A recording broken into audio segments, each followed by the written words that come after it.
If ignorance was bliss, then happiness was a yoke that weighed down on my fragile mortal form, a burden that promised to pull the rug out from under my unassuming feet.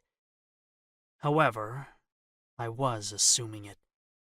When you had seen the death and decay I had, known the trials and evil machinations of hell over several years, at that point, you started seeing happiness as a facade, the false promise that everything would be okay, and that you could rise up against any obstacle on the tracks. For several weeks now, my roller coaster had been gradually ascending with the click-clack of heavy chains pulling me higher. There would be a fall, a drop that threatened both vertigo and to rend my tired brain from my physical body. It was only a matter of... I paused as a curtain of lavender-scented white hair fell over my face. Sorry, Eric.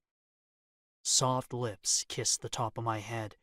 It looked like you were in one of those moods where you try to think up novel ways of describing your misery. Ah, the air beneath my paper wings. Caught me. I smiled as she moved away. I watched as the purple-skinned demon came to sit on the arm of the recliner, swinging her legs over me across to the other side. Her baggy black t-shirt had an almost cartoony skull with horns rising from it, matched with similarly dark shorts. You've been this way since the organization took White. That was true. I looked up into her radiant eyes as she yawned.